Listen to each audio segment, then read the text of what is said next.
I don't like the view, though, Hey, pass me a beer. of my door. I can't help you with that from where I am, sir. Look, at least promise me you won't drink. Alcohol always leads to trouble. You want to get rid of the door? I mean, what do you want to do here? Hey, who wants to play Drink the Beer? Right here. You win! All right, what do I win? Another beer! Yeah, I'm going to get rid of the door. Get rid of the door? Damn door. Just have a cup of coffee. Beer it is. Coffee? Beer. How do you pronounce this?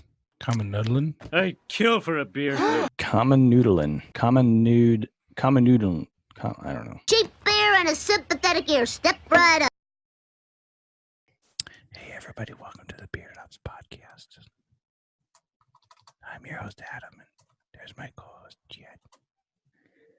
Why are you whispering? Would you just whisper the whole episode? That would be so creepy, but it would be unique. Be really creepy. The whisper episode. Okay, this beer's really good. Like, it's so good. I just want to scream. Wait, I can't scream. It's a whisper episode. Kamen Knuddeln. Kamen Knuddeln. I don't know. Is that what we're saying? I don't know. I don't know. I can start. Are we ready? Yeah. Good evening, beer lovers, beer tasters, beer And those with beards. beer people, and everyone with beards. Welcome to an episode of the Bearded Hops Podcast. I'm Chad from Green Bay, and my co-host is the more bearded Adam. down in Hi. Chicago area. How you doing tonight, Adam? I am doing nice. Very nice. Excellent, excellent. We have I can't say we have a good beer because I've never heard of this beer. I hadn't heard of this brewery until I looked them up. Nor So have I. We have a beer for you. That's all I can We say. do have a really interesting beer that neither of us know anything about. Except for what the internet has told us. And there it is. The Kamen Knuddeln is what we're calling it. Is that we've been told. Yeah, that's what. Kamen Knuddeln Kentucky Common Dark Sour Beer. This is from Against the Grain Brewery. In Louisville. And yeah, Louisville, Kentucky. Yes, this would be. I don't know. I don't know what to expect. I do like the finger. That's what I do like. Yeah, I mean, it's a dead guy.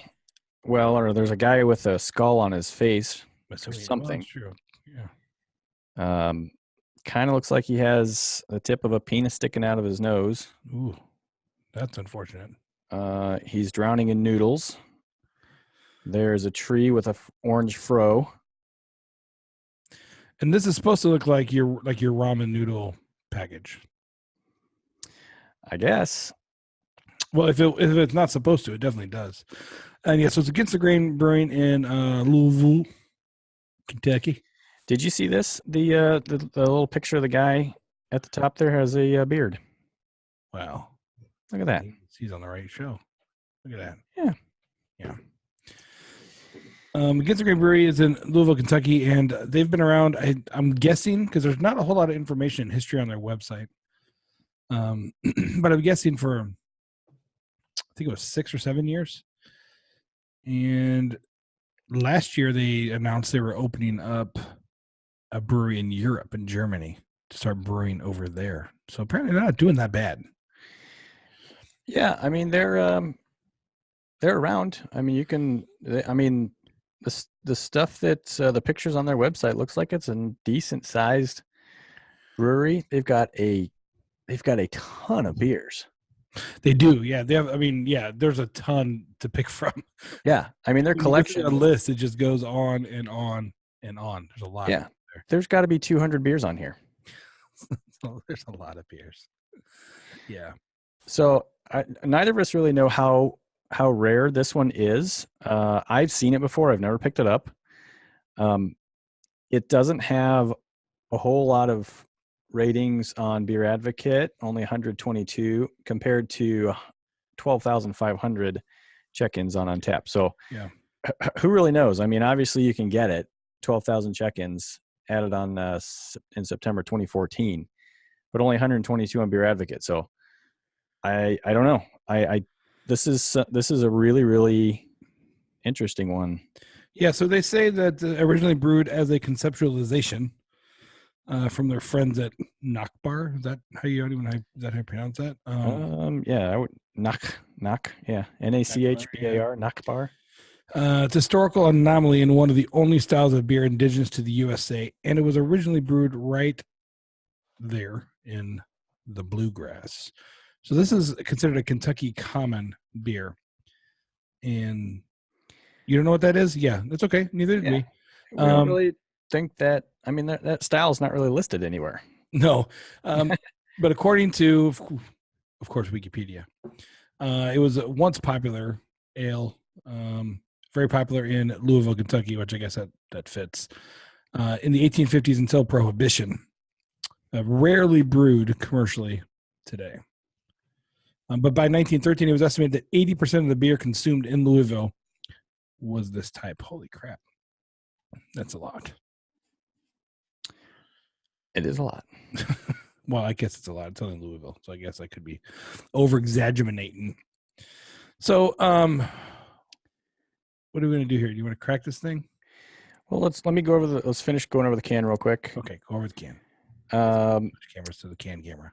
So on the backside, on the red side of the can, there you go. Backside. Yeah, he said backside. Backside. This sour beer is tart and easy. Just like we like them, it says. Jake. Sour, tart, and easy. 6.5% ABV. This is a 1 pint can. There's no IBUs listed anywhere for this, by the way. No, yeah, I look for it everywhere. I can't find it either. I'm pretty sure there's no bitterness. It's recommended to drink at 48 degrees. I don't know what our drinking temperature is. I pulled mine out of the refrigerator probably about 45 minutes ago. I didn't pull mine out that long ago, but I'm going to guess mine is a little bit cooler than 48 degrees, but probably pretty close. We're not going to drink it out of a can because we don't really like to drink it out of a can because you can't really see it. So you can't really see it. You can't see it. That's not our style. So we are going to open and pour. I've got a craft beer glass, just a regular craft beer. Whatever. Well, there's something on it. I got this. I got my tulip. This is my drinking glass. I like to use this for tasting. I wasn't sure what kind of glass to use, so I just grabbed the craft beer glass. Yeah, I just spilled water on my lips. Generic craft beer glass. So. Now I can switch back to the cam. That's not going to be called the pour cam. All right, you want to see this thing? Kentucky Common. It's supposed to be... Whoa. Got a little seepage here. It's supposed to be a lot like a cream ale from what I read. All right. Heady.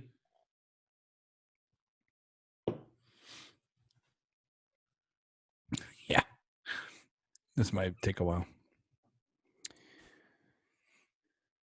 Yep. It is going to take a little while to jump down there. It's dark. It is dark. Like they said it was. I mean, it does say it's a dark sour beer, so yeah. Move a little closer here. It's a snarky darky. I don't know. The head is I did just a straight pour. I tried to do off to the side just a little bit with a little bit of aggression. It's going to dissipate slowly, but not as slow as some do.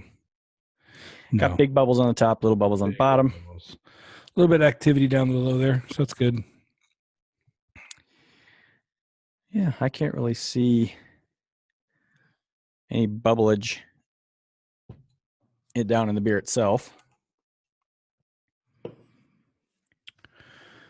Well, this is going to be a little minute. It's going to take just a minute here.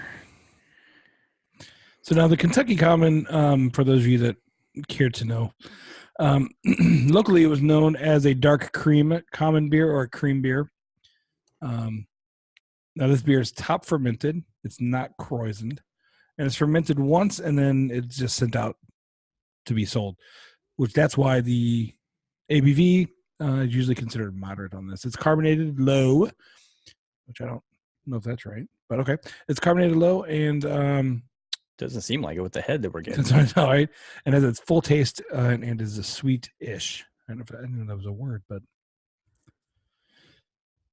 yeah. Usually they prefer to be consumed fresh, but I couldn't find a born on date on the can. And usually draft. Did you read the notes and description off the website about their process? No. Okay. So it's kind of interesting. You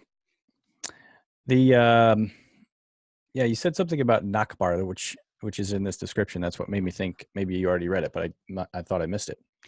It says this historical anomaly is one of the only styles of beer indigenous to the United States, originally brewed right there in the bluegrass state of Kentucky. Much like the more beloved, Sure. and coveted cousin sour mash bourbon, this ale is brewed in the manner of souring the mash. First, we start with a blend of grains similar to your favorite spirit, barley, rye, and corn, and we start to sour the mash. In that process, we are able to achieve a deliciously complex tart flavor that plays with the spiciness of rye while finishing with a dry crispness of from the corn. Moderately hopped, so it's not going to be bitter. Moderately hopped to balance the sweetness of this Kentucky Common. And this is off their website? Or no, you read off something else? I think it's on the website, but I'm reading this off of Beer Advocate, but I think it's taken right. I think it's taken from the website. Yeah. Kentucky Common, one will get noses. One will get notes. We don't read very well. Of dry fruit, sweet tarts, and hints of tannin from a very small amount of. We don't usually read. Very small amount of barrel-aged character. So we got some barrel aging going on here. We are loving the barrel-aged beers. Is this really barrel-aged, though? No, not barrel-aged, but it gives a small amount of barrel-aged character. So it's called a dark sour beer. It's called a Kentucky Common. It's classified officially as an American wild ale.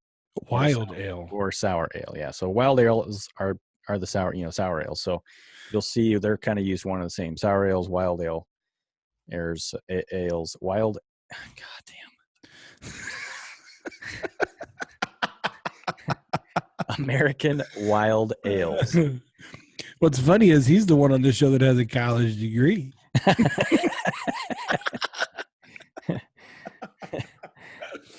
That doesn't mean shit. That doesn't mean shit. I have an art degree. Yeah, that definitely doesn't mean shit. I can draw. I didn't do much talking in college. Except to the ladies. So you're saying this is considered a sour? Brown chicken, brown cow. Yeah. This is considered a sour? Is that what you Yes. Yes, It is a sour. And it is nice and dark. Look at that. It is dark. Yeah. I'm going to I'm going to see if I can shine a light. Yeah, I'm seeing nothing through it. There you go. So you can see it's pretty dark. I mean, this is not letting much light through. So take the light away. It's nice and dark. What are you smelling? I smell a little fruitiness. Yeah, I can smell the rye, and I can smell some fruit. Yeah, a little bit of little sweetness. I don't know what fruit. I can't put my finger on what fruit it is I'm smelling, but it's got a sweet smell, not a Swedish smell. From Sweden? I'm ready to take a sip. Yeah. Absolutely. All righty.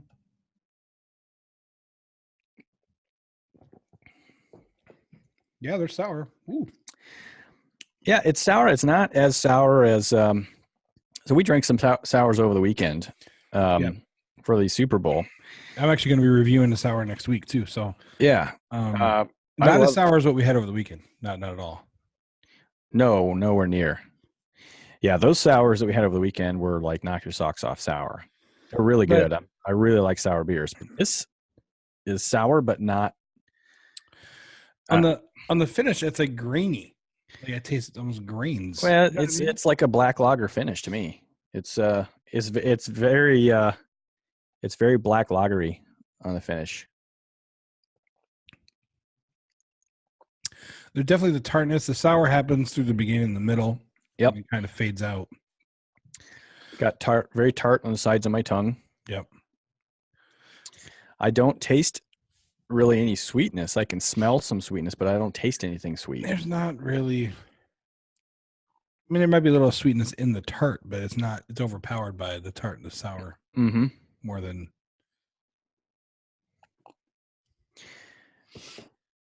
It's drinkable. Yeah, it's pretty good. It's not bad at all. What's the what was the average rating for this? I know so beer. on Untapped it is average of 3.55, and that's with 10,485 ratings. So And Beer Advocate has a 3.75 or a 3.73 out of 5. okay. But only 122 ratings. Yeah, okay. I know that's the really weird. The difference between the two sites. Usually, if one's popular on one, it's popular on the other. So I don't understand that difference. More people in Kentucky use Untapped? Well, maybe. Maybe. I don't know. Right off the bat, what are you thinking, rating wise? Rating wise? Well, we didn't tell everybody what we do. Do you want to tell them what we do? Oh, yes. All right, kids, sit back, relax, and enjoy the rules of the show here on the Beer Hops Podcast. We have some rules that we adhere to. First thing we're going to do is we're going to grab a beer. We're going to crack open that beer. Done. We're going to sniff it. Sniff. Done. Sniff it. And then we're going to taste it. And then we're going to rate it. And so then we'll talk about some other stuff along the way. Then once we get down half a glass or can or bottle, this is actually a big can. This could take a little bit. Yeah, it's a pint can. It's very nice. I approve of that. 16 ouncer. I love those. I love those. Once we get down halfway, we're going to stop what we're doing. We're going to talk about it once more. Has it changed at all along the way? Do we still like it as we did when we first cracked it? And we're going to talk a little bit more. And then once we get to the end, we're going to be sad because we're out of beer, but this will be okay. We're going to go to the fridge and get another one. And we're going to finally rate it on Untapped. And those are the rules of this show. Yes. So, I need you know your rating yet? 3.25. Oh, well, don't tell it that quick. I was going to take another sip and figure. God damn it! Well, you asked. I'm looking for a yes or a no. Jeez. Okay. Yes.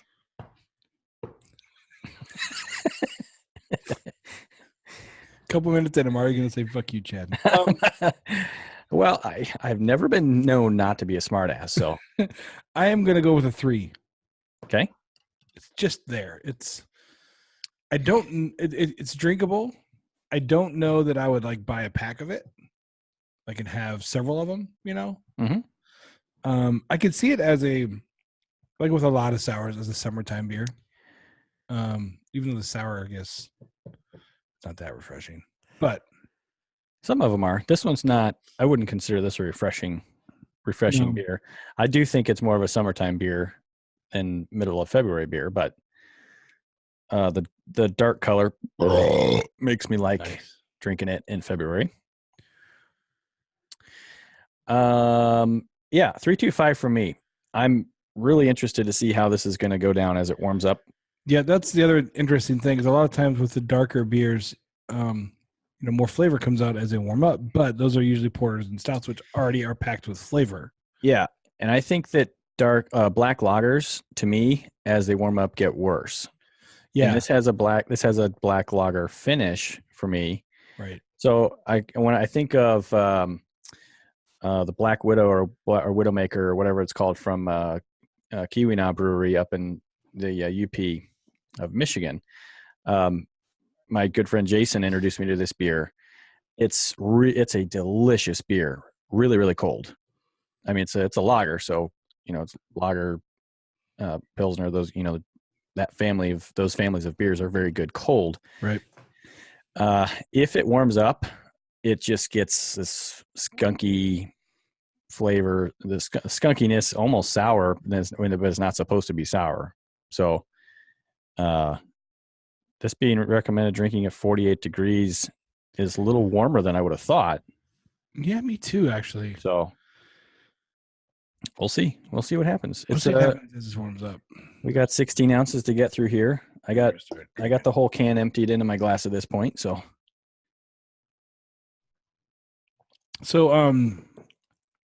what beers did you have this week, Chad? okay. So if I go to my beer history, I got to go back to. I got to show more because we had so many different beers. Yeah. So if you're listening to this now, show number, is it 9? That's coming out tomorrow. Yeah, I can't do all these. I've had since the last time you and I podcasted a regular show. I was in Florida. We heard about your Florida ones. That was we heard about your Florida ones already. Not all of them, because we haven't done this since Hop Slam. The what have we drank? Man. So I go all the way back to January 27th on beers that are unreported. That's a long way back. That's a long ways. Okay, let's not go through all of them then. All right. So let's talk about this. Let's do it this way. So last weekend when you were here, and this, just for context, this is just before the release of show number 9, which comes out in our time tomorrow. But when you're listening to this, it's already been out. Right. We went to a couple breweries, 3 breweries actually, here in Illinois when Chad was here visiting. So the first brewery we went to, let's do it like that. Let's go to the first brewery that we hit that night. Okay, I'm going to mention one before the brewery. Okay. Only because it's a can that I decided to keep. It was also a very good IPA. Believe it or not, because I bought this beer because of the name, I am a huge Miami Vice fan. Oh, that's right. So when I was in Florida, I came across a beer from the Miami Brewing Company called Vice IPA. The can is actually... Let's say you have the can, don't you? Maybe. I do have the can. It's right here. The can is very, very Miami Vice looking. Oh, yeah, absolutely. Very 80s. That's cool. 80s looking can. Miami Brewing Company Vice IPA. I gave this a 4.5. I just drank this one today. You're not an IPA guy either, so that's... I'm not an IPA guy. That's a really, really good IPA. So I was happy with that one. So then you came down here. Yep. We went to... Well, I drank of other beers before that, but... Yeah, we drank a shit ton of beers even while you were here. So we went down to Goose Island Brewery with Eric and my wife. Yes. And the first one we had was the Old Man Grumpy. And that is a pale ale, 5% ABV, 44 IBU. What did you rate that one? Oh, I didn't. I only took a sip of it, so I did not rate that one. I thought we both had... Oh, no, that wasn't the first one we had. Nope. We had the Brazier Noir. Brassiere. Yep. Noir. That yep. was the first one we had. Yes. Yeah, that thing was good. That is an Imperial double stout. Yeah, American Imperial Double. 11.3 ABV. Served in a very small, I would say that was probably a 5 or 6 ounce pour. Yeah. Delicious. That is aged in wine barrels. Yes. It was very, very good. I gave that a 4.5. I gave it a 4.5 as well. Yeah. That was really, really good. The next one that I had was, you had this one too, the Cooper Project number 1. Yes. And luckily Eric recommended that. Otherwise we probably wouldn't have had it. This thing, on this podcast was I had my first Scotch ale ever. I'd never had a Scotch ale before. Right. So this one is a Scotch ale. We have a Scotch ale, 8.7 ABV, 24 IBU. And it was so flavorful. I don't know that. I've had 3 Scotch ales before this, and I don't think I've had one with this much flavor. Yeah, this would be the best one that I've had. by far. It was so good. I gave that a 4.5. Also, it was just outstanding. I gave that a 4.75. Wow, look at you. And the thing about going down to Goose Island, I mean, some of you, if you're not from the Chicago area, you know Goose Island from like the 312 Green Line beers. Yeah, the regular Goose IPA. Right. And those beers are brewed by Budweiser. Those aren't brewed by Goose Island anymore. These beers, when you go to their tap room in Chicago, these beers, for the most part, are just there. You Right. can get them usually outside there, except for the Brazier Noir. That's actually hitting shelves soon, they said. I don't know when that's actually going to see a bottle of that, but Yeah, when I do see a bottle, I will be buying it. Didn't they just tap it that day when we were there? I assume so, because they just announced it. I Yeah. saw it on Twitter for the first time that day. So, Yeah. I mean, yeah. So it's important to note, I think, if you're drinking a Goose Island, look at the label, and if it says brewed in Chicago, it's the old Goose Island brewery. Right. The craft, that's The craft side of the house. That's what legitimate craft side of the house. Yeah. If it says anywhere else other than Chicago, it's brewed by Budweiser. Yeah, it's brewed in one of the Budweiser mega establishments. Yeah. The next one, I think you tried this too. I think my wife was drinking this, the Madame Rose. Did you try that? Mm-hmm. Yeah. So this is a wild ale, a sour, 6.7 ABV. And if I remember correctly, this one was pretty sour. It was. Yeah. It was. Lots of flavor, though. See if I click on it. Yeah. I did. I gave it a 4. I mean, yeah, I gave it a 3.75. Yeah, it was good. Somebody checked it in a day ago, half at a 0.5. All they said was yuck. At 0.5? Yeah, that's hilarious. I mean, look, it's rated really well. It's rated a 4. Sours are definitely an acquired taste, for sure. You got to get used to it. Yeah, I liked it. I thought it was really good. Yeah, I did. I liked it as well. Did you have any others at Goose? Nope. Because for me, the next. Nope. Yep. Then we jumped to the next brewery on Friday night.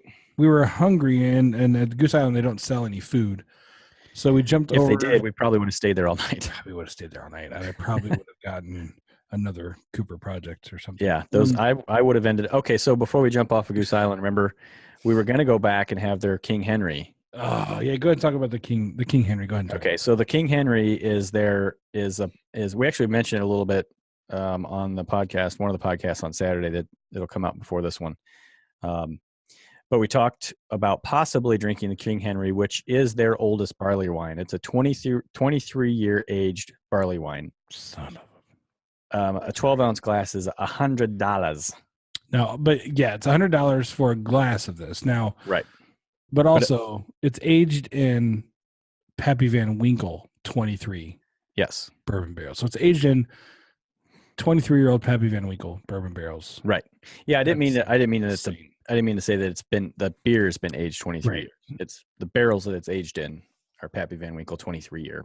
And if nobody knows, if you don't know what Pappy Van Winkle is, just look up Pappy Van Winkle bourbon. It's got a whole nostalgia all to itself. Never had it. I haven't either. But yeah, so it was $100 a glass. We were going to go back. But yeah, anyway. I was going to splurge on this one, and if we would have been able to get back there, we both would have had a glass of this the King Henry. So next time we get back there, we'll be drinking the King Henry because I have to have it. I mean, as much as I'm into barley wines lately, I have to have it. So we moved on because we were hungry, and we went to another very cool Chicago brewery. I went to the Tap House, not to the brew house, but the Tap House, a Revolution. And sorry, Jake. Yeah. What was the first thing you had at Revolution? I had Ghost Ride, the Kolsch. Yeah, I don't think I had that. I didn't. Yeah, I wanted something light. I wanted something light to go with an appetizer, and I knew that I was going to have the political exhaustion later, which is the next check-in.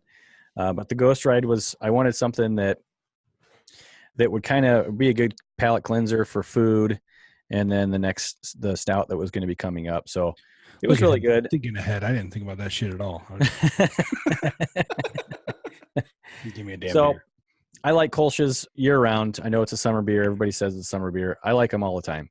And I gave this a 3.5. So I mean, just a very good beer. I would drink it over and over again. Now, did you have the one that Gina had? Did you check that No. one in? Nope. No. So she had the Cross of Gold as a golden ale. I did try that. It's a 4.8%, 25 IBUs. It's good.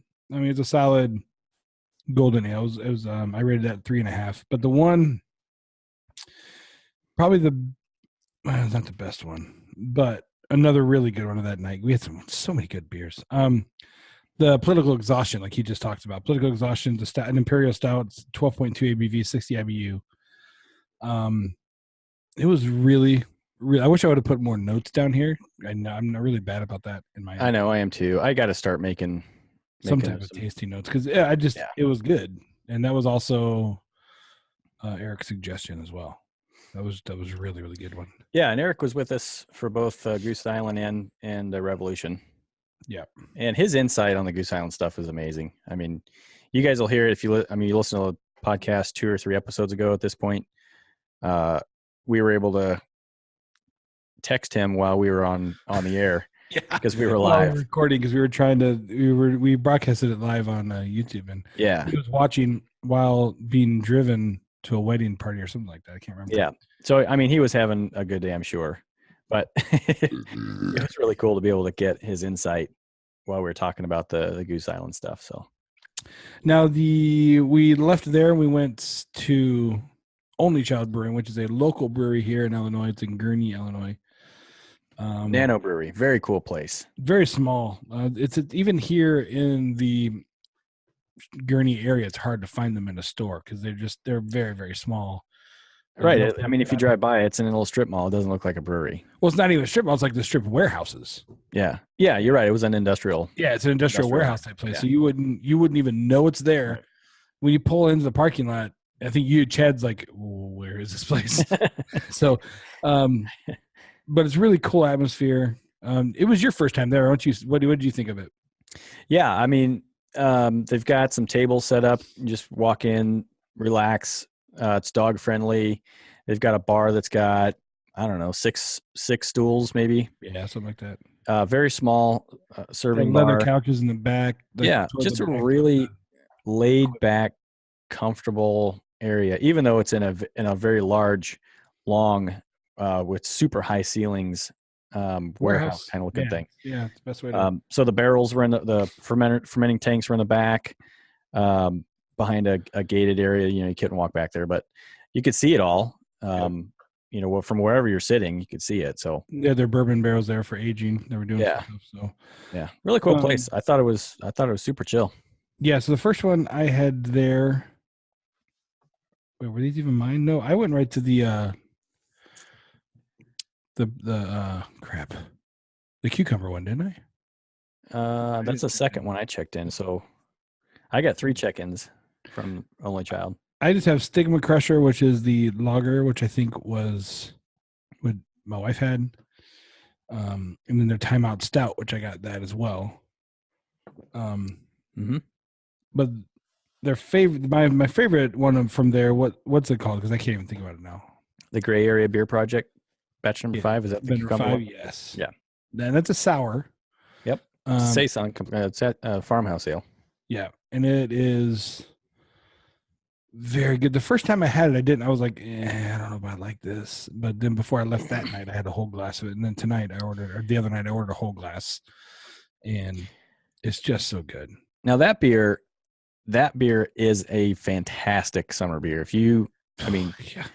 don't know that it's not going to be around very long. I think they said they were down to 1 barrel, but yeah, that's true. Cause I was going to try to buy some to take and they were down to the last little bit of it. So, batch number 5 is almost gone.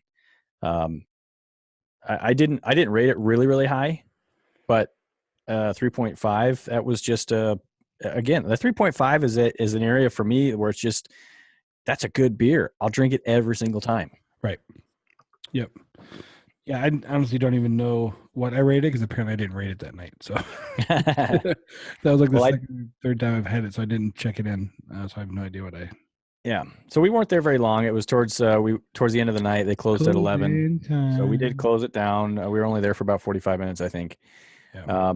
I had No Way Jose, which is a pale ale, 3.25, the gray area, 3.5, and then I finished with the Timeout Stout. And actually, there was one more because I did a flight and I didn't rate it because we think that it was a bad pour. Oh yeah. I don't remember which one it I don't was. remember which one it was either. It had a very off flavor to it. Yeah, it was a very, very weird flavor. I didn't talk to the guy to ask him about it, but I think it's probably a really good beer. I just think for whatever reason we got a bad pour, so I didn't rate that one. So I finished with the Timeout Stout, 3.75. Absolutely. And then we'll skip the stuff from the podcast, but then we had Jake had the Revolution Brewing Hero Pack. And so Revolution comes out with these Hero Packs. It's a case with 12 beers and 4 different kinds, right? Yes. Yeah, 4 different kinds of beer. And all the beers have a superhero character to them, essentially. They're all IPAs of varying degrees. So there's the Northwest Hero, the Galaxy Hero, the Denali Hero, and then what's the last one? Because I didn't check it in. Anti-Hero. Anti-Hero, yep. That's I did the check that Anti-Hero. The Anti-Hero is the one that that's everywhere. You can pick that up pretty much anywhere in the Chicago area. You can get Anti-Hero. So the Northwest Hero is a 7.1 ABV, 68 IBU. I give that a 3.5. I'll go through these real quick, then you can do yours. Okay. Galaxy Hero is a 7 ABV, 80 IBU. Gave that a 3. And then Denali Hero, 7.5 ABV, 75 IBU. I gave that a 3.5 as well. Yeah. So these were just okay for me. 2 of them I would drink again. The Northwest I gave a 3. The Denali I gave a 3. Galaxy I didn't care for. I gave that a 2.75, and I didn't even rate the Anti. I didn't. I drank my sample of it, but I didn't like it. I didn't really like it at all. So I didn't rate it because I've had it so many times. Yeah, so I didn't even bother. It's not one of my favorite. In the IPAs, it's not a favorite of mine. What is the? I'm gonna pull up the. Anti-Hero is 6.7 ABV, 65 IBU. So. Yeah, I mean, it's one of those for me that it's just, I know you can, that's the one you guys told me you can get everywhere. I'm not going to drink it again. So because I know that's their popular one, when I see it, I know I'm not going to grab it. But also there's many better IPAs. That's the thing. Yeah. I'm not gonna grab it because I know I can probably go down on the shelf. There's an IPA I like, like Two Hearted. I like a lot more than I like that one. It's just interesting. I mean, everybody's taste is different. I think my friend Mike Klug, he's a member of our Facebook group, a buddy I went to high school with. He, as far as I know, he really likes these hero beers. Yeah, and posted something on Facebook about insert name - hero. They're all good or something like that, if I remember correctly. And even Jake. Yeah. Well, Jake loves IPAs. He's an IPA guy. Yeah. We're starting to turn him. Yeah, slowly we're getting to him. He really likes them. Which, I mean, again, that's the whole thing we have always said about drinking beer. I mean, it's such an individual flavor, individual tastes. Just because I sit here and rate something as amazing, the next guy can come along and go, "That's a shit beer." So yep, it's all just individual. Then the other 2 that I checked in, one was the Estival Cream Stout. That thing was gross. It was horrible. It's by Ska Brewing, and it was a 5.8 ABV, 15 IBU, 175. It was just not good. I don't know. Yeah, I gave it a 2, but I only gave it a 2 because it's a stout. That's the only. But I will never drink it again. There wasn't flavor. No, it just was not. It was not good. Not good. The other one that we had, I really like. The Le Seoul 7 mango. Yep, the mango wild ale. It's a wild 6.5 ABV. No IBUs. Give that one a 4. It is by, is it Uni Annie? Yep. Una Annie Brewery. Unene. Unene. It was really good. That's a local brewery here in Illinois, Niles, and I've had that one before. I Good had draft. stuff. Yeah, I had it on draft at the craft. Where is it? Our beer bazaar, and just a good beer. It's crazy because like That's where I bought it, right? At Beer Bazaar. Yeah. Yeah. It's crazy because when I first had the first sour, I was like, I think it was in California, and I was like, no way, these are not going to be a thing. This is disgusting. I don't like this. But now, I mean, I think they've come a long way though over the last several years because Yeah. some of the saisons I had in the past, farmhouse ales. I mean, this was classified as American Wild Ale, so it's a little bit different, but still a sour category beer. And I just I was not liking them, but I don't know if they've done something different with them recently. they might have been able to settle down. They may have figured out how to settle down the sour a little bit or something like that. Yeah, because we did. I did three sours that night. Well, that one you just talked about, and then I bought the Moody Tongue Steeped Emperor's Lemon Saison. I gave it 3.25. It wasn't great, but it was good. I would drink it again. And then Distill Brewery's Wild Sour series. Here goes a nothing. That's really a cool brewery. That's from Normal, Illinois, where I used to live. So I've been to that place several times. That was delicious. I gave that a 3.75. And you've got one of those in your fridge right now. And I'm going to be doing a review of that next week. That's right. Yeah, Awesome. one of our quick reviews. So awesome. I was just actually pulled up. You have more beers, don't you? I've got one more from that night, and then Okay. I've got just a few more since then. Okay. Man, I drink a lot of beer. Yep. Moody Tongue, another one from Moody Tongue. This is their Baltic Porter caramelized chocolate churro Baltic. I just did not like this. I dumped this one out.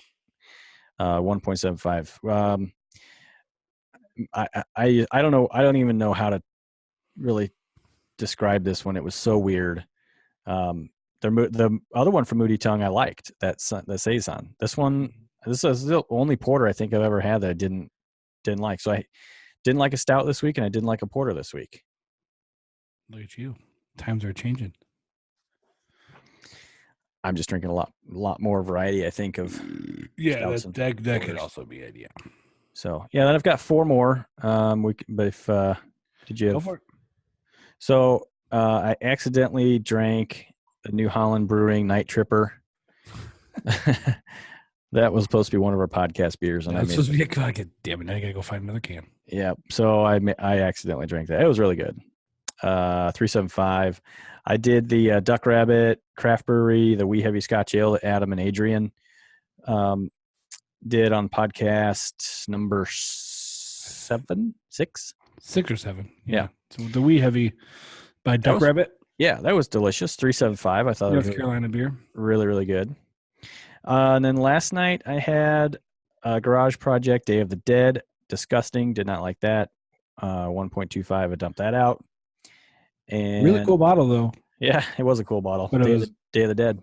And then today I did. You'll see a quick review coming out that I shot this afternoon of Three Sheeps Brewing Roll Out the Barrel, and this one was awesome. 4.25 on this. You'll see it on the podcast on my quick review. Check in my Three Sheeps. Did I? Oh yeah. Or did I? Let me go look. And that's a Belgian Strong Golden Ale, aged in Chardonnay barrels. A fantastic beer. Loved it. Yeah. So far of the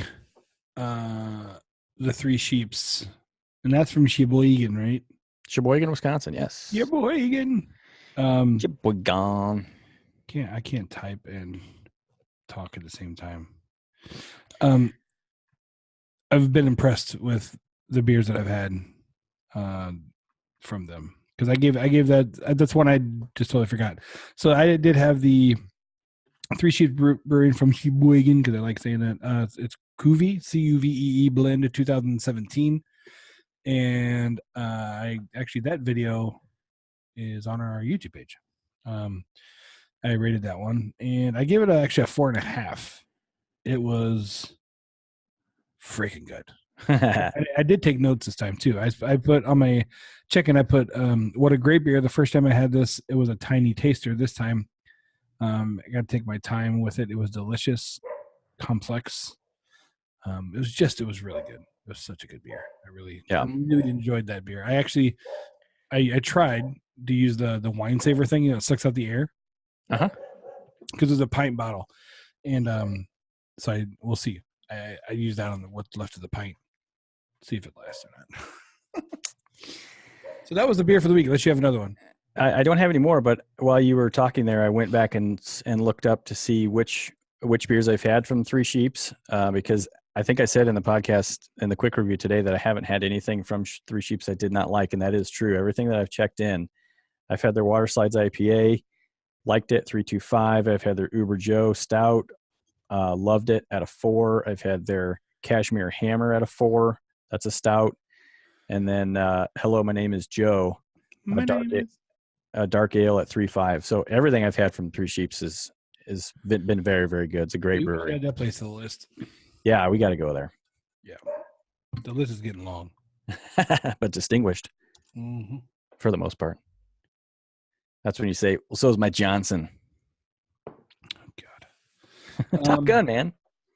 So Top Gun. Are you halfway through or no? Yeah, I would say. I've got a little close, about half of this glass left, so I'm actually probably a little past halfway because this is only a 12-ounce craft beer glass, and I had 16 ounces to put in 12-ounce glass. So, skill. So, what are you thinking? What was I? I give it. What was I at? You were at a 3.75. I was at 3.25. You were at a 3, I think. I was at a 3. Okay, yeah. Jeez, too old for this shit. Yeah, I'll stay at 3.25. I'm not tasting anything terribly different from when I started. Actually, the sourness hasn't changed at all with a little bit of an increase in temperature. I still don't get any fruitiness. I can smell it, but I don't taste it. Yeah.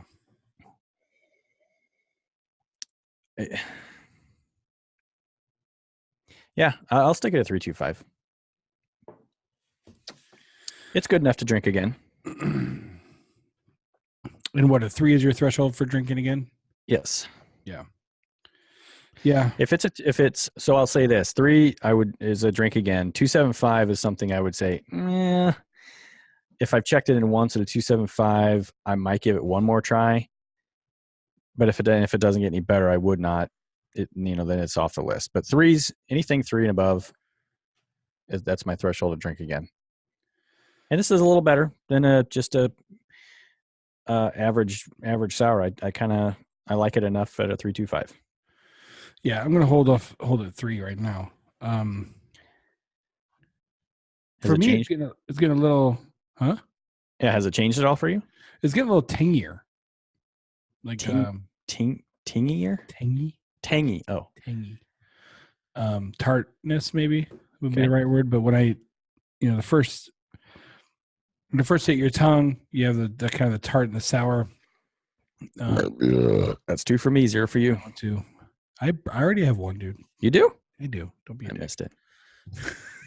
Not like Jake, who's. Sorry, Jake. We apologize to Jake a lot. I know we do. We shouldn't. We miss you, buddy. We shouldn't be apologizing to Jake a lot. But yeah, it's getting more of a tart. The sour hasn't really changed at all, like you said. Yeah. But yeah. Nice. There we go. So keep drinking. See. Go, chew. All right, on to the second half. We're going to do some of these news stories, or are we going to, you have some other beer-related stuff you want to? Yeah, we haven't talked about beer news for quite a while, so. No, it has been a minute before since we've talked about these, so. That's totally Tom Segura. So one thing I thought was interesting is, and it doesn't really need long discussion, although I guess it could get into a little bit of it. I saw this story, in westworld.com because you know how I like these really cool, odd websites that I've never heard of before. That sounds like something on HBO. Tommy Knocker Brewery is switching entirely to cans. Which, okay, whatever. It's in Idaho Springs. My thought around this, though, was more toward a discussion of bottle versus cans. Mm-hmm. And I remember back in the day when, you wanted a bottle. Right. Like, it was in a can. It was your Miller. It was your Pabst. A lot of people didn't even want to drink it if it was from, like, my wife would not drink a beer from a can for the longest time. Yeah, and even more specifically, people didn't want to drink beer out of a clear bottle. It had to be brown. It had to be brown. Or at least green. Oh, that beer in the green bottle is so disgusting. I've never had any. Well, yeah, I've never had any green bottle beer that I liked. You haven't had Heineken? No, I've had it. I just don't like it. Well, yeah, it's disgusting. It's in a green bottle. Rolling Gross. Rock, same thing. Don't like it. I know. I actually, side note, diversion, fork in the road. I actually saw somebody put on Twitter, somebody tweeted about drinking a Heineken. And they had tweeted back saying, why don't you just take a regular beer, put it in a glass, set it on the hood of your car in 90-degree weather, let it heat up, and then drink it. The same thing as drinking a Heineken. And you're drinking a Heineken? It's a shitty beer. Anyway. Nice. Anyway, so you see a lot of the craft now people moving to cans. And why is that? Well, it's because light hurts. Yes. And even in the darker brown bottles, there's still light coming in. The only way they can control it is to cut the light off completely, which is the can. So a lot of the craft breweries feel that the best way to protect their product and get it delivered the way they intended is in a can. And it's a cost thing as well. So I wonder how long it's going to be before we see a lot more craft breweries ditching bottles completely. Yeah. I know here in Green Bay, so the four breweries are here in Green Bay. 2 of the 4 are can only. And the other 2 were they ever bottle or just were no, always cans. Yeah. Badger State and Stillmank are can only. The other 2 are mostly bottles. I'm actually not sure if Titletown or Hinterland do any canning. They might be all bottles. Right. But yeah, I mean it totally makes sense from a quality control perspective. I mean, when you can it, it's going to be the same when you open it 6 months down the road as it was when it came off the line, as long as it's not an IPA. Yeah.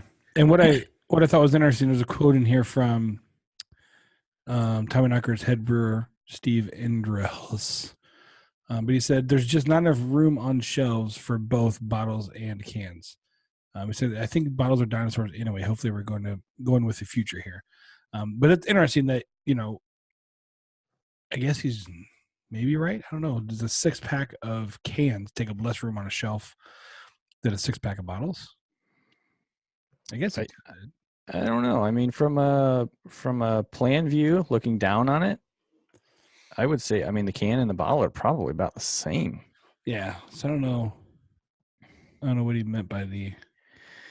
There's a note in this article. Actually, starts out talking about Oscar Blues. Most craft brewery owners thought Oscar Blues was idiotic back in 2002, when the company became the first to regularly package beer in cans. Yeah. They say it destroyed the image of good beer and it wouldn't work.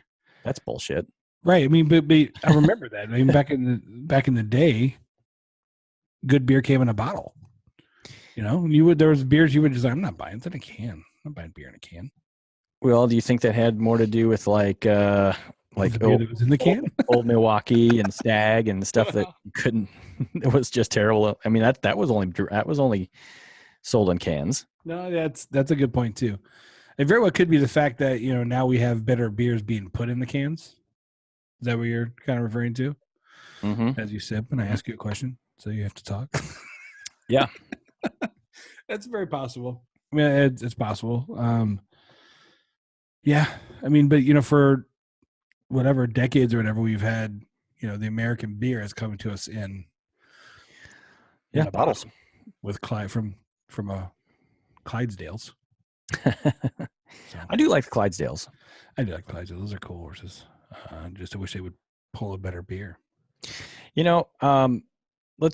do want to make a note here from the Super Bowl commercial, the Budweiser Super Bowl commercial about water. I thought that was awesome. I did. I thought that was really cool. Yeah. And there's a lot of stuff on Twitter about it too. It was cool just to see, Budweiser. Yes, they're a big freaking company, but they do some They do some really cool stuff. Yeah, I mean, it's as big as they are. That it kind of does show that, they still have a heart on some level. In some way, yeah. When natural disasters occur, their good hearts come out. I mean, they stopped production line for a period of time. Yeah, that's amazing. That's really cool. Water, Canned water. Not like they don't have enough. Production lines running, but still, it has an impact on them. What was cool, and I don't have it in front of me, so I can't remember, but there was a brewery, a craft brewery, that tweeted to Budweiser the night of the Super Bowl and said, "Hey, Budweiser, we also have canned water. We just didn't spend something like we didn't spend like $5 million to tell everybody about it." And then there were headlines. Like Fair point. Some beer blogs and stuff that were saying that this brew is going after Budweiser, and later they tweeted like, "Well, no, we're not going after them. We're just pointing out the facts that they're not the only ones that do it. That the beer community does stuff like this all the time. Right. It just chose to spend that money to make sure everybody knew about it when they're not the only ones. Right, and they can. I mean, whatever that commercial costs, it's nothing to their bottom line. So no, it's probably a little pinch in their marketing budget. Yep. But either way, I mean, the fact that anybody, whether they're a craft brewery or one of these big guys, are going to take time to help out, you can't really knock them for it. Right, to shut your production line down and just pour water in cans and give it away to those in need. I mean, I'm assuming they give it away. I would hope they do. Yeah, they do. They're producing it and showing it that way, that they just give water away in times of need. I think that's awesome. So good on you, Budweiser. That's probably the only time I ever say that. So take it now. One of the other ones that I thought was cool that I found this week is that the headline is from foodandwine.com. Why the world's oldest brewery is collaborating with Sierra Nevada. Did you see that one? I did. I'm opening it up right now. Yeah, so the Bavarian state-owned brewery, Weihenstephan. Weihenstephan. Located outside of Munich, since monks began brewing in 1040. 1040. I know. So yeah, they are partnering up with Sierra Nevada. They invited Sierra Nevada to Germany to brew a hoppy wheat beer scheduled to arrive in America in a one-time release. Oh boy, in April. Can someone say whale? Yeah, right. 63-year-old Sierra founder Ken Grossman, self-taught former hippie who worked as a bike shop mechanic, opened Sierra Nevada, Northern California, and Chico in 1980. Yeah, that's a great story. Cool. Sierra Nevada's got a great story too. I mean, from where they started, where they are now. Yeah, exactly. No, I don't want your newsletter. Jeez. That other thing pops up right in your face. No. Yeah. No, I'm not interested in your delicious recipes. All right, well, maybe I am, but I'm not going to do it right now. Though the Hefeweiss beer uses the German, I can't even pronounce these damn words, but it uses these certain hops. Also, the West Coast Amarillo and Chinook varieties. They still comply with the 500-year Bavarian purity laws. Huh. Well, I'm going to click on that link and see what that means. But the purity laws limit beer ingredients to water, malt, hops, and yeast, so you can't put any fruit in it. I want to try to pronounce these. Go for it.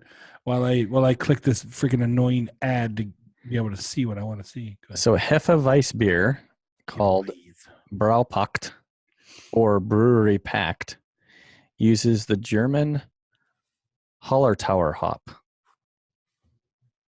Okay. Hallertauer. Cool. Never heard of that hop before. Oh, that link just took me to talk about the Reinheitsgebot beer purity laws. Reinheitsgebot. The yeast strain, which lends apricot and banana notes, is the one developed by Weihenstephan years ago for its flagship Hefeweiss beer. The same one Sierra uses at its house as its housed wheat ale yeast. Sweet. April. I wonder where we can get that. Yeah, it doesn't really list. I don't know if it's going to hit all of Sierra Nevada's distribution. I don't think it really says in here, but yeah, I don't see anything in the article where it says where to get it. Yeah, so we'll have to kind of keep an ear out and as April gets closer here and see what we can find. That's pretty cool. Now, did you see this other one from Brewbound about the Craft Brewer Alliance? Nope, I have not opened this one yet. Leaner and healthier in 2018. Just read that first paragraph. Out loud. Come on. For the fans. Oh, okay. This is a podcast after all. Damn. I thought you were going to talk about something else while I read about it and got my thoughts together. Okay, so as Craft... Have you read while I drink. As Craft Brew Alliance continues to execute on a Kona Plus strategy that led to 10% depletion growth. What? 10% depletion growth for the Hawaiian-themed brand in 2017. CEO Andy Thomas is working to transform the publicly traded craft beer company into a smaller but healthier organization that prioritizes profitability over increased shipment volumes. Oh, Craft Brewer Alliance. So those of you who Andy Thomas. What Craft Brewer Alliance is. Craft Brewer Alliance is basically Budweiser's or AB InBev's attempt to sell you something that looks like a craft beer, but is not really a craft beer. I want to make you think out there. Goose Island IPA, Goose Island 312, Goose Island Green Line. Kona. It's all Craft Brew Alliance Budweiser. Yeah. So they want to make you think that you're buying a nice little small craft beer and helping the small man, but you're really not. So one of their strategies they've already talked about for 2018 has been to pump more into Craft Brew Alliance. We didn't really know what that meant. I kind of took it as they're going to buy more breweries. That's what it sounds like. Yeah, they're going to sweep up more breweries into that CBA. But here they're talking about, slimming down like Kona, which we didn't. Chad was upset. He didn't even know Kona was a CBA until. Nope. I was disappointed. Episode 2? Yep. We did that list? Yep. So yeah. No more longboard for me. No more longboard. Just be aware what you drink and keep you. And look, if you don't care, all right, cool. It's fine. That. I mean, we love beer drinkers no matter what. Right. But if you're wanting to drink something craft or independent brewing, as it's probably going to end up being called, just know, do some research and know what you're drinking. It still happens to me. That Ballast Point that I had a few weeks ago, had no idea that was a Constellation brand. So, not to say I'm an expert on drinking craft or independent brewery beer, but I do still have to be careful about what I buy because it's so easy to make a mistake. And I'm trying to, I want to drink as much independent stuff as I can just because I like it. But I also don't want to support the big guys when I want my dollars to go to the independent guys. Right. And that's something we've said before. Again, if you want to get longboard, that's cool. If you want to get the 312, that's totally fine. It all depends on your decision, what you want to do. I know for me, I really like to try and support the small guy, the small breweries. I really try a lot of times to stay hyper local, and like my everyday beers that I'll drink, I'll really try to stay to the guys that are, right down the street. Yeah. Yeah. The Tightheads, the Only Childs, those guys. So, But for the show, we try to expand it out a little bit because we know not everybody lives around me, not everybody lives around Chad. So we try to bring it to breweries that hopefully some of you guys listening will be able to get to as well. But we're still trying to stay with a small guy, right? Yeah. So, I mean, we've got some podcasts coming up that are going to be very specific Chicago and Green Bay based breweries, but we'll be throwing stuff in all the time. We have North Carolina beers too left. Yeah. We got North Carolina beers left. We've got some anchors coming up, which, anchors available pretty much everywhere. This one's Louisville. So yeah, don't, I hope no one thinks that we're just drinking beer snobs, reviewing our nano level breweries. Try not to. It's really hard though. If again, it's a good time to plug. If you got beer you want to send us, send it. So I mean, we're now being followed on Instagram and Twitter by. I mean, Bell's followed us. Founders followed us. Has Goose Island followed us? I don't recall. So anyway. I mean, we're kind of getting out there a little bit and starting to be noticed by some of the breweries. Still Mank follows me on Instagram. Badger State comments. I mean, it's cool. I mean, it's really it'll be interesting to see what kind of feedback we get from some of the breweries, and hopefully we'll be able to send us some beers. Hey, Russian River, if you're out there listening too, we know you guys got some good stuff other than Pliny the Elder. Those guys don't send anything to anybody. Hey, maybe we'll be the first. Now, the last story that I have here, I know that you'll appreciate because I do too. Oh, yeah, this is awesome. Fido's Tap House offers dogs to adopt, gives 25% profit to charity, and they have 40 draft lines. That's pretty cool. Yeah. Where's this place at? I cannot find. It's in Oregon. That's right. It is Oregon. Yeah. Right in Portland, yeah. Yeah, it's in Portland, and so it's a where is it at? Chad, can you see it? Because I got pop-up in my way. Well, there's a cat cafe, and there's Fido's Tap House. Nobody cares about the cat one. So, yeah, that's true. Tigard. Sure. I don't know how you say that. I'm assuming that's a suburb of Portland. I'm just gonna look it up while we're on February 13th. Oh my God, these pop-ups. A world-class craft beer tap room which fosters rescue dogs. That's actually probably after food and everything like that. The bar is home to dogs waiting to be adopted. Huh. I'm laughing at myself because I was trying to. Foodandwine.com, please. The pop-ups are annoying. Like, I can barely look at your site without getting a full-page pop-up. It's freaking annoying. Start using Safari. I have a pop-up blocker on. So Tigard is a suburb of Portland. It's on the southwest side of Portland. I might be in Portland in a couple weeks. Very nice.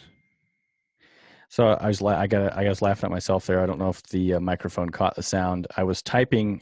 I've got 5 screens in front of me and 3 keyboards, and I'm looking at one screen, typing away on my Mac, and it's just going bing, bing, bing, bing, bing, bing, bing, bing, bing. Like it's not typing anything, dumbass. Wrong keyboard. Wrong keyboard for the wrong screen. But no, that's really cool. They're basically going to adopt dogs from. No, this brewery. That's not brewery, but it's from a bar. Is that what it's called? Cafe. Tap room. They sell food. Yeah, that's pretty awesome. That's pretty cool. 40 lines of mostly local craft beer, cider, wine, salads, sandwiches, pizzas, hot dogs, of course. Hot dog. That's really freaking cool. That's a really cool idea. I like the way that a lot of these breweries, not breweries, but these beer people are coming up with these pretty cool ideas for, way to bring the beer and, things you like all together. Yeah. I mean, and for those of you that don't know, Adam and I are huge dog people. He has 3 Huge of the dogs. largest breed out there. Adam has 3 Great Danes. I have 3 Golden Retrievers.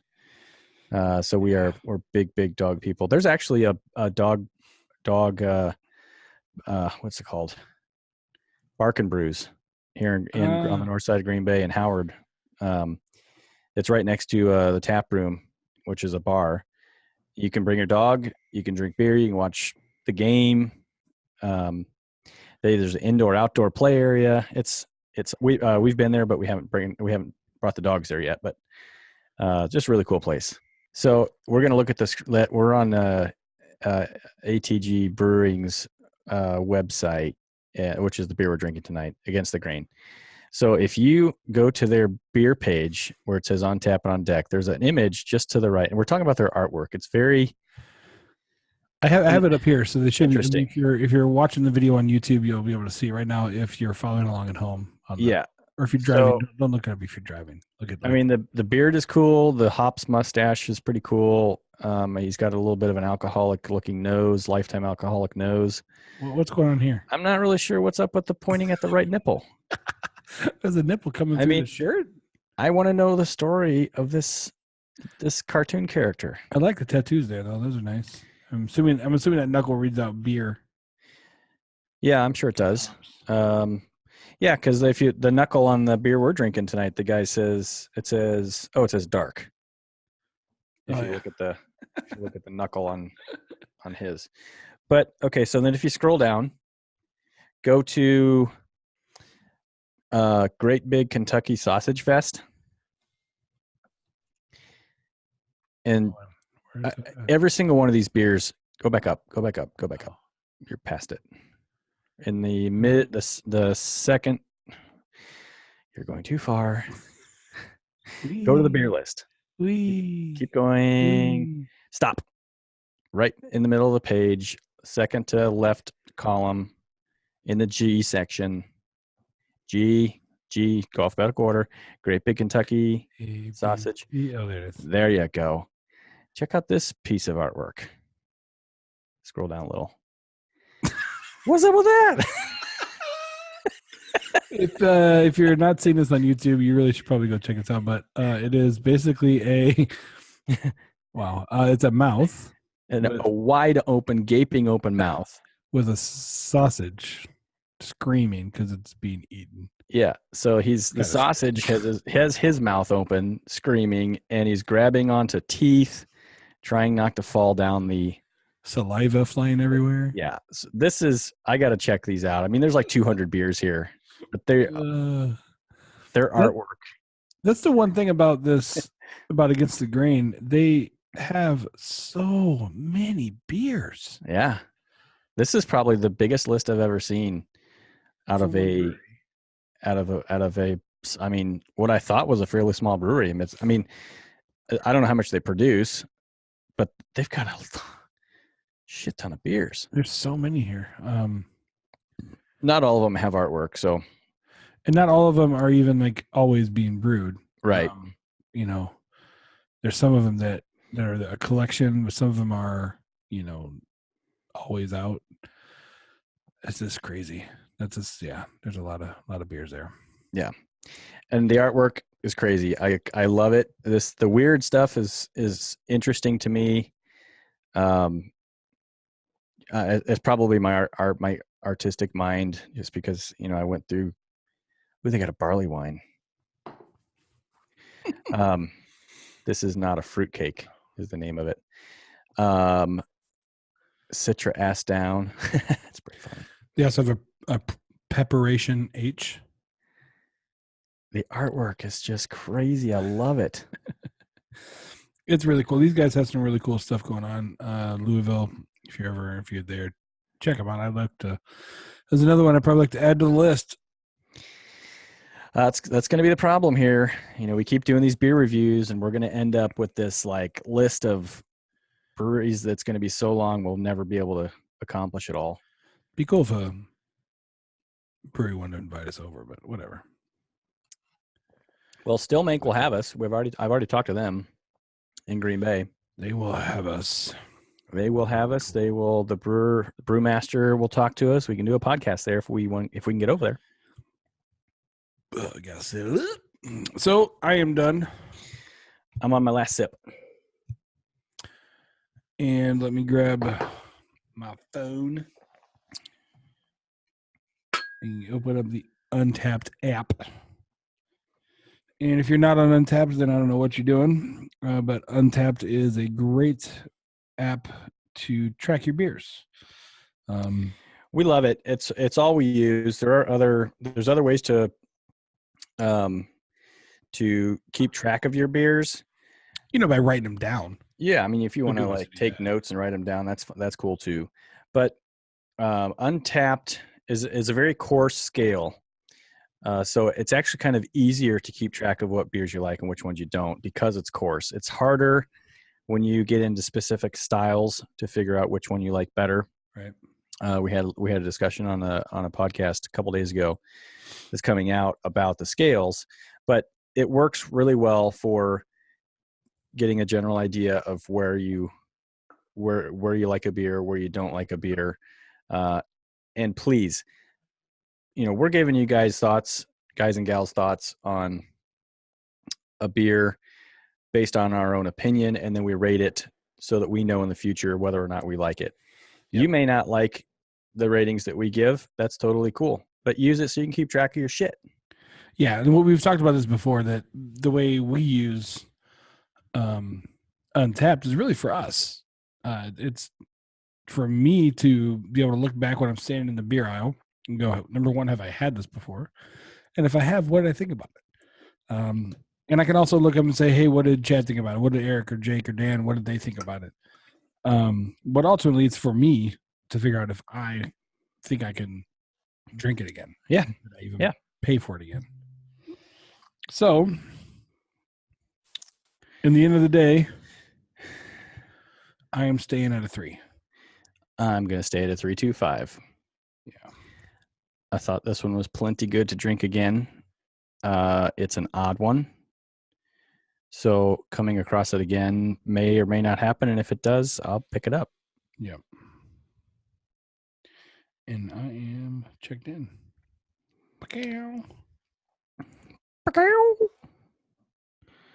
Ooh, I got to pick the right scenery. Well, there we go.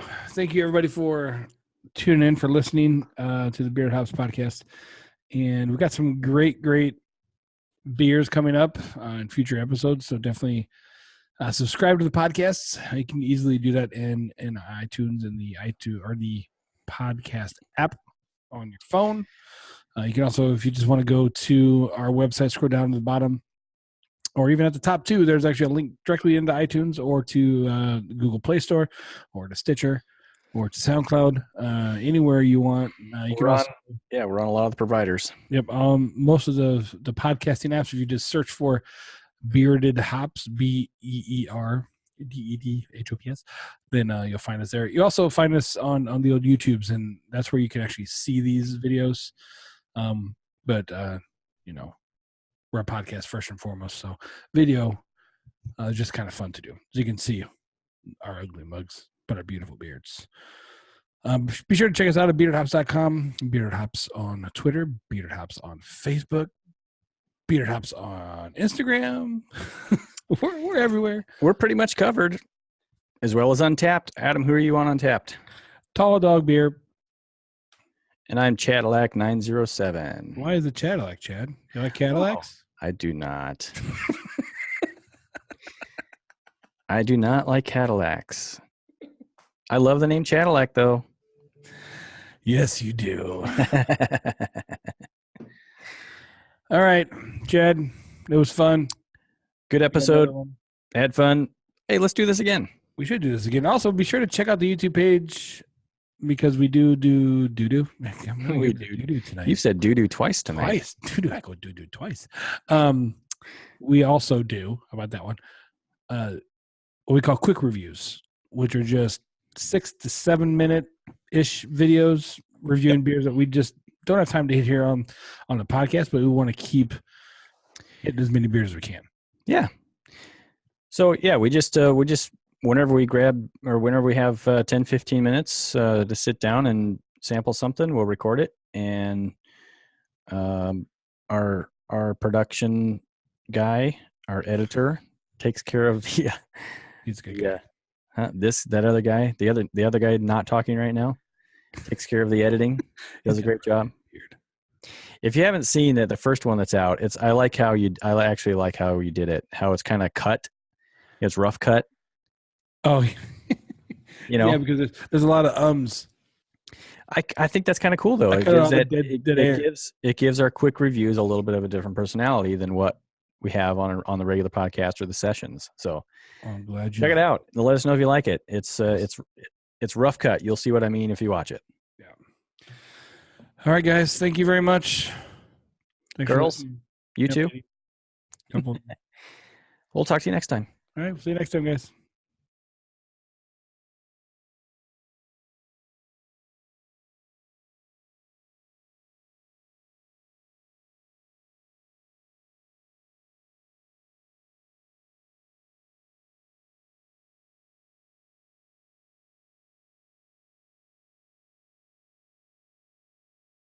Well, my lips are.